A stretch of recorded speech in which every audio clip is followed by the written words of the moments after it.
welcome back to my channel. Today I'm going to be filming, what was I filming? Oh yeah, my reviews on anticipated releases in 2024 plus my anticipated releases for 2025. I don't have too many anticipated releases for 2024. I'm just going through the ones that I wanted to read before 2024 started. I'm not going for the ones that, like, I read one of the books in the series like a month before another one came out and then I was anticipating that one. I'm just going to do the ones that I was anticipating from the very start of the year. So I'll just quickly go through these and then we'll go through my anticipated releases of 2025. So the first one is Nothing Like the Movies by Lynn Painter, which is the second one in Better Than the Movies. It's kind of like a sequel. I think it's like a couple years on and they're in college. I don't really know American school terms. I think they're basically at uni in British school terms. This one I gave a 3.5. Wasn't disappointing. I don't think I was expecting too much from it because I knew that they were broken up. I think I was expecting a little bit more of the magic and the rom-com-ness of the first one. I think the reason so many people love the first one is due to the 2000 rom-com feel of it. Like, it feels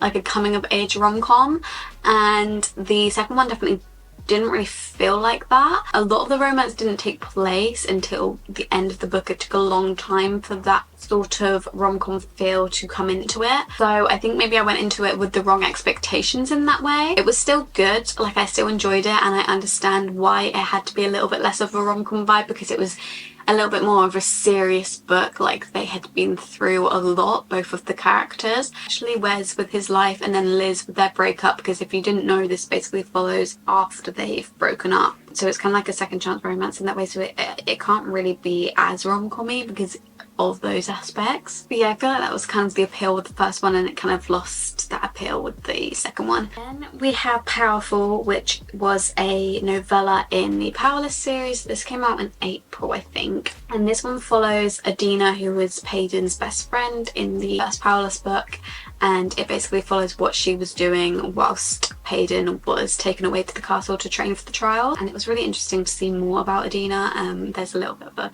love story in this. I mean, if you read Powerless, you know how this book ends. I gave it 4 stars. For a novella, I thought it was very good. I always enjoy knowing what was going on with the other characters in a book when we were so focused on another setting. And then also Reckless came out this year in like July, I think. So this one is not a novella, this is a full-size book following Powerless. So we're back in Payden's point of view, follows straight on from where Powerless ended. A lot of people did not like this one. A lot of people thought that the plot was lacking, it was quite repetitive and not a lot happened.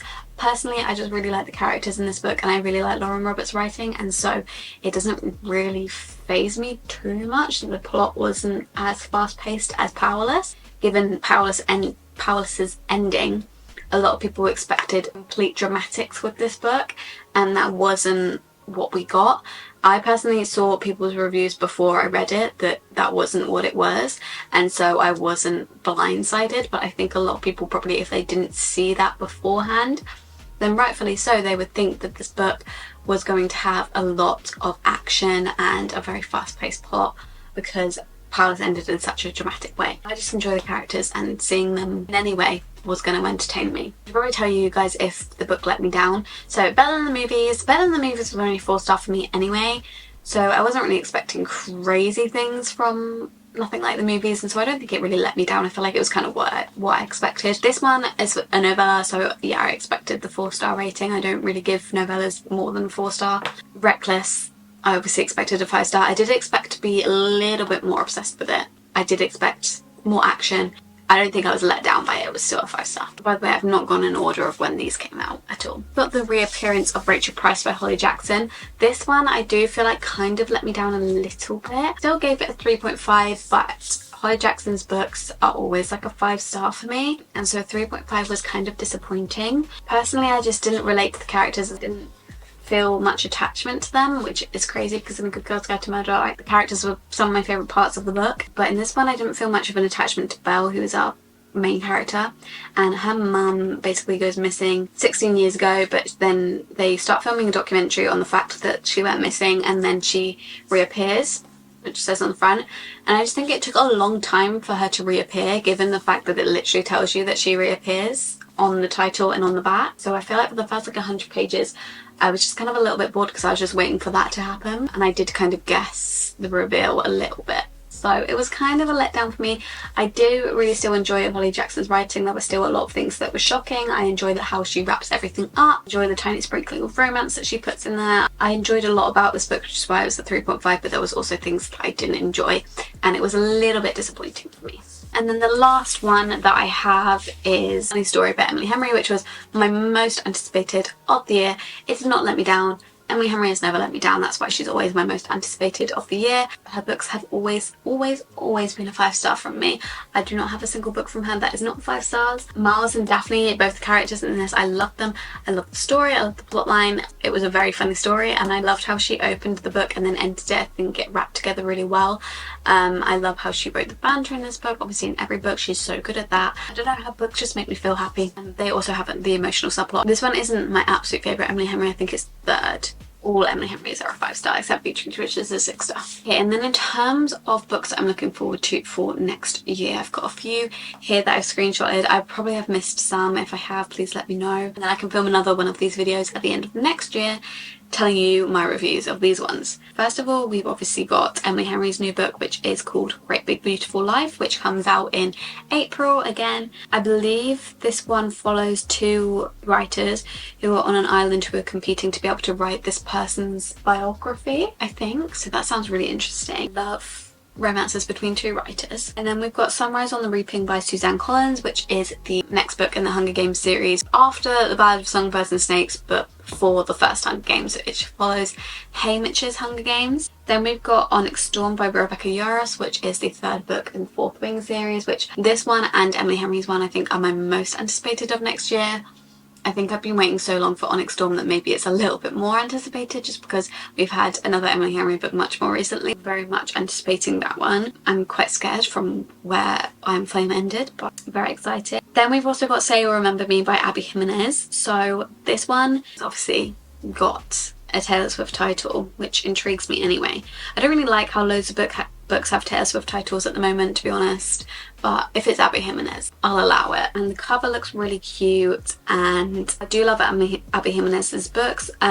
The last one I read was Just for the Sun, which I gave 4-star. It wasn't my absolute favourite, but I did still enjoy it. And then a lot of her books that I have read have been strong books for me. I don't think I've ever given them 5 stars, but they've been strong books for me, so I'm excited to read that. We have Atmosphere by Taylor Jenkins Reid. Now this isn't following her celebrity series anymore, she's finished that. I do want to read it, but I'm a little bit apprehensive because it's not of her celebrity series anymore, which makes me sad. But I have read books outside her celebrity series and I have enjoyed them as well, so we'll see. But I haven't enjoyed them as much as I enjoyed the celebrity series, but I am intrigued. Then we've got Out of the Woods by Hannah Bonham Young, who wrote Out on a Limb. Again, another Taylor Swift title, but because her first one is called Out on a Limb and this one's called Out of the Woods, I'll allow it.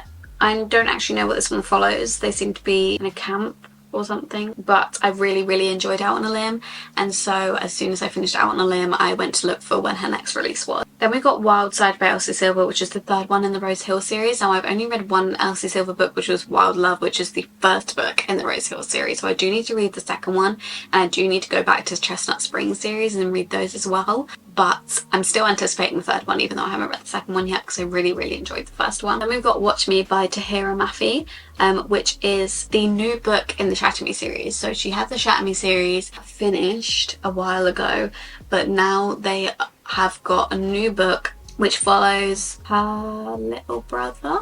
Whose little brother is it? Someone's little brother. I can't remember whose it. Warner's little brother? But anyway, it follows a new person, and so it's like kind of a new series, but it's like a spin-off of Shatter Me. I'm kind of apprehensive of this one. I don't know how I feel following a male character. I don't know if maybe Shatter Me should have been left alone, but I'm excited to see what my opinion is. Then we've got Not Quite Dead Yet by Holly Jackson, which doesn't even have a cover yet. I don't know when this is coming out, but it's Holly Jackson's new book, so I'll be reading it. And then finally, I've definitely missed some, but we've got Swept Away by Beth O'Leary. Another one of my favourite romance authors.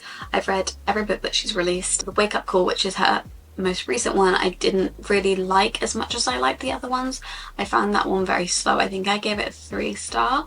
So I didn't like it as much as I enjoyed her other book, but I really enjoyed all her other books. So I'm hoping that Swept Away doesn't fall flat for me and can reignite my love for Beth O'Leary's books. I'm sure it will. But yeah, those are all the books that I'm anticipating for 2025. My battery is running out, perfect timing because I'm finished. I can't wait for all the new books that 2025 holds. Please give this video a thumbs up if you enjoyed it, subscribe down below and turn post notifications on so you'll be notified every time that I upload. Then we can catch up on the books that we read throughout 2025. Please, if you want to, follow my social media _Library of Eden on both TikTok and Instagram, and I'll see you in my next video very, very soon. Bye!